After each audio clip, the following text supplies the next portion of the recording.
Hello guys, কেমন আছেন আপনারা? আশা করি সবাই ভালো আছেন।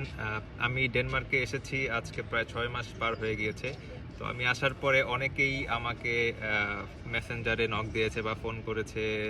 প্রায় 20 থেকে 40 জনের মতো হবে যে কিভাবে আসলাম, নিজে নিজে অ্যাপ্লাই করেছি নাকি এজেন্সির মাধ্যমে অ্যাপ্লাই করেছি, মাস্টার্সে গিয়েছি নাকি জবে গিয়েছি, টিউশন ফি কি স্কলারশিপ পেয়েছি না টিউশন ফি দিয়ে পড়াশোনা করতেছি, ব্লা ব্লা ব্লা নানান ধরনের জিনিস জিজ্ঞেস করতেছে। ইভেন তো কেউ কেউ জিজ্ঞেস করতেছে খরচ কেমন লেগেছে, 6 মাসের ব্যাকআপ নিয়ে যেতে হবে কি না, ওখানে গিয়ে জব করে পড়াশোনার খরচ বহন করা যাবে কি না, আদার্স কোপেনহেগেনে আছেন নাকি কোপেনহেগেনের বাইরে আছেন, নানান ধরনের বিষয়, কোন ইউনিভার্সিটিতে গিয়েছেন, কোন ইউনিভার্সিটি ভালো হবে, পাবলিকে গিয়েছেন নাকি প্রাইভেটে গিয়েছেন।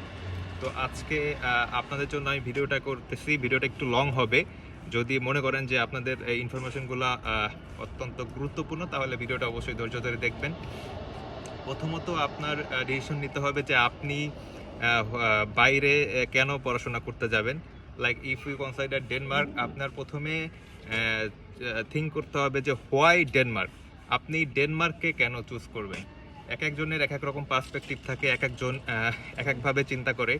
সো যেমন আমার ক্ষেত্রে যদি আমি চিন্তা করি আমি কেন ডেনমার্ক চয়েস করেছি, তো আমার বিষয়টা ছিল যে আমি আমার ওয়াইফ এবং বাচ্চাকে নিয়ে একসাথে ফ্লাই করার উদ্দেশ্যে বেসিক্যালি ডেনমার্ক চয়েস করেছি। ইন দ্য মিন টাইম এটা ডেনমার্ক মোটামুটি অন্যান্য কান্ট্রিগুলোর তুলনায় অনেক র্যাপিডলি, অনেক দ্রুত ভিসা দিয়ে দেয়। যেমন আমি 1 মাসের মধ্যে ভিসা পেয়ে গিয়েছি।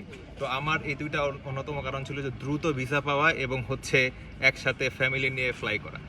তো আপনাদের এরকম বিভিন্ন মোটিভ থাকতে পারে। কারো মোটিভ আছে ফ্যামিলি নিয়ে একসাথে ফ্লাই করবেন, কারো মোটিভ আছে যে ইউরোপের একটা অন্যতম একটা ডেভেলপড কান্ট্রিতে আসবেন, কারো মোটিভ আছে যে টিউশন ফি যেখানে ফ্রি পাবেন বা স্কলারশিপ পাবেন সেখানে যাবেন। তো এক একজনের এক এক ধরনের মোটিভ থাকতে পারে। তো আপনি আগে থিঙ্ক করবেন, আপনি আগে চুজ করবেন যে আপনি কেন ডেনমার্ক চুজ করতে চাচ্ছেন।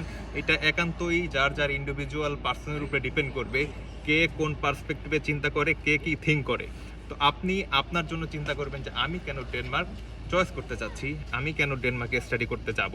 তো এটা আমি আপনাকে বলে দিব না, বা আপনি ইউটিউবে বা ফেসবুকে অন্যান্য যারা আছেন তাদের থেকে ভিডিও দেখে আপনি ওইটা পারবেন না। বাট আপনার চুজ করতে হবে যে আপনি কেন ডেনমার্কে পড়াশোনা করতে হবে, আপনার গোল কি, আপনার লক্ষ্য কি, এটা আপনাকে কেউ বলে দিবে না। তো যারা ডেনমার্কে আসতে চান তাদের জন্য আমি বলতে চাই যে আগে প্রথমে আপনি আপনার গোল ঠিক করবেন, এবং আপনি অবশ্যই কোনো এজেন্সির মাধ্যমে আপনি অ্যাপ্লাই করবেন না। কারণ এজেন্সি মানেই হচ্ছে 2 নাম্বার। আপনি যখন আপনি মাস্টার্স বা অনার্সে আসতে চাবেন, আপনি যথেষ্ট ম্যাচিউর, আপনি যথেষ্ট জ্ঞানী, কারণ আপনি যথেষ্ট জানেন। এর জন্যই আপনি আপনার যতটুকু জ্ঞান আছে অতটুকু দিয়ে কিন্তু আপনি অ্যাপ্লাই করে আপনি হচ্ছে এই প্রসেসগুলো সম্পন্ন করতে পারবেন। এর জন্য আপনার 2-3 লাখ টাকা খরচ করে কোনো এজেন্সির কাছে যাওয়ার কোনো দরকার নেই। এটা খুবই সোজা, এটা কোনো রকেট সায়েন্স না। তো এর জন্য আপনার যেটা করতে হবে, একটু সময় নিয়ে স্টাডি করতে হবে। যেমন ইউনিভার্সিটির ওয়েবসাইটগুলো আপনার ঘাটাঘাটি করতে হবে, কিছু ইনফরমেশন বের করতে হবে যে সে ফর এক্সাম্পল আমি মাস্টার্সের জন্য আসছি, মাস্টার্সে আসতে হলে কি কি ইনফরমেশন লাগে, কি কি ক্রাইটেরিয়া আছে, প্রিরিকুইজিট কি আছে। যেমন আইএলটিএস দেওয়া লাগবে, তারপরে হচ্ছে আপনার ডিপ্লোমা বা বিএসসির হচ্ছে আপনার সার্টিফিকেট লাগবে, তারপরে আপনার কোনো ইউনিভার্সিটিতে এসওপি লেখা লাগে। হ্যাঁ, তো এই জিনিসগুলো হচ্ছে আপনার ওয়েবসাইট থেকে দেখে নেবেন। এবং এক একটা ইউনিভার্সিটির ক্রাইটেরিয়া এবং রিকোয়ারমেন্ট কিন্তু এক এক রকম। তো প্রত্যেকটা ইউনিভার্সিটির আলাদা আলাদা ক্রাইটেরিয়া আছে। এবং আপনি হচ্ছে আমি রেকমেন্ড করবো যে আপনি অবশ্যই যদি ডেনমার্কে আসতে চান পাবলিক ইউনিভার্সিটিগুলো সার্চ করবেন। অবশ্যই পাবলিক ইউনিভার্সিটির বাইরে আপনার আসার দরকার নেই। গুগলে গিয়ে আপনি পাবলিক ইউনিভার্সিটি লিখে সার্চ দিলেই আপনার 8-9টা পাবলিক ইউনিভার্সিটি চলে আসবে। এর মধ্যে আপনি সাবজেক্ট চুজ করবেন। সাবজেক্ট চুজ করার জন্য একটা লিঙ্ক আছে, আপনি ওয়েবসাইটেও পেয়ে যাবেন, বা আমি চাইলে ডেসক্রিপশনে আমি লিঙ্কটাও দিয়ে দিতে পারি। তো আপনি হচ্ছে সাবজেক্টগুলো চুজ করবেন যে আপনার সাবজেক্ট, আপনি ইঞ্জিনিয়ারিংয়ে আসতে পারেন, আপনি বিজনেস রিলেটেড সাবজেক্ট আসতে পারেন। যেমন আমি ইঞ্জিনিয়ারিংয়ে এসেছি, সফটওয়্যার ডিজাইনে। তো এক এক রকমের এক একজন কিন্তু এক এক রকম সাবজেক্ট, কোন কোন ইউনিভার্সিটি, সব ইউনিভার্সিটি কিন্তু সবগুলো সাবজেক্ট কভার করে না। কোনো কোনো ইউনিভার্সিটি আছে যে ইঞ্জিনিয়ারিং ইউনিভার্সিটিগুলো কভার করতেছে, কোনো কোনো আছে বিজনেস রিলেটেড সাবজেক্টগুলো কভার করতেছে। তো আপনি সাবজেক্ট চুজ করবেন ইউনিভার্সিটির পোর্টালে গিয়ে, তো কোন ইউনিভার্সিটির সাথে আপনার সাবজেক্টটা ম্যাচ করে, হ্যাঁ, তারপরে গিয়ে হচ্ছে আপনি ইউনিভার্সিটি সিলেক্ট করবেন এবং আপনি চেষ্টা করবেন যে কোপেনহেগেনের ভিতরে যদি ইউনিভার্সিটিটা হয় তাহলে আপনার জন্য একটু বেটার, কারণ কোপেনহেগেন হচ্ছে ক্যাপিটাল ডেনমার্কের, এখানে জব অনেক অ্যাভেলেবেল, যদিও এক্সপেন্স অনেক বেশি, অবশ্যই এক্সপেন্স বেশি, ক্যাপিটাল হবেই, এক্সপেন্স বেশি হবেই। তো কোপেনহেগেনে যদি হয়, কোপেনহেগেনে জব অনেক অ্যাভেলেবেল, যেমন আপনি আরহুস বা আপনি ওডেন্স বা আপনি আলবর্গে যান, সেই ক্ষেত্রে কিন্তু জব পাওয়ার যেই ক্রাইটেরিয়া ওইটা একটু লেস কম্পারেটিভলি কোপেনহেগেন। তো আমি সাজেস্ট করবো যে আপনারা কোপেনহেগেনের ইউনিভার্সিটিগুলো চুজ করেন। অবশ্যই সবার সাবজেক্ট মিলবে না, আপনি সেই ক্ষেত্রে বাইরের ইউনিভার্সিটি চয়েস করতে পারেন।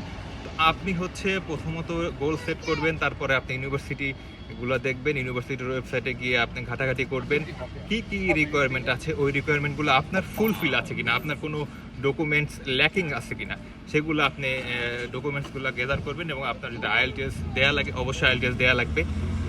আইএলটিএস দিলে আপনার আইএলটিএসের প্রিপারেশন নিতে হবে এবং আপনার ইনফরমেশন নিতে হবে যে আপনার পোর্টালগুলা কখন খুলে।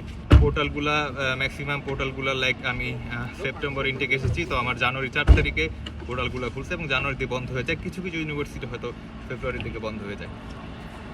তো পোর্টালগুলো কখন খুলে ওই ঠিক অ্যাপ্লাই করার আগ মুহূর্তে আপনার যে জিনিসগুলো লাগে ওই জিনিসগুলো ঠিকঠাক আছে কিনা, এই জিনিসগুলো আপনার ঠিকঠাক হলেই কিন্তু আপনি তখন অ্যাপ্লাই করতে পারবেন এবং আপনি রিজেকশন খাবেন না। এবং অ্যাপ্লাই করার পরে গিয়ে হচ্ছে আপনি যখন অফার লেটার পেয়ে যাবেন, দেন কিন্তু হচ্ছে আপনার ভিসার কাজ, আপনি কীভাবে ভিসা করবেন, তো সেই ভিডিও নিয়ে আমি পরে আসবো। আগে আপনি আপনার গোল ঠিক করেন, আপনি কোন ইউনিভার্সিটি আসবেন সেটা ঠিক করেন, ইউনিভার্সিটির পোর্টালে গিয়ে একটু সময় দেন, ঘাটাঘাটি করেন, নিজের ব্রেনকে কাজে লাগান, তাহলেই আপনি কিন্তু আর এজেন্সির চক্করে পড়া লাগবে না। আপনি যথেষ্ট ম্যাচিউর, আপনি হচ্ছে নিজে নিজে অ্যাপ্লাই করে আপনি আপনার বিবেক দিয়ে, বুদ্ধি দিয়ে কিন্তু আপনি এই জিনিসগুলা খুব সুন্দরভাবে সলভ করতে পারেন।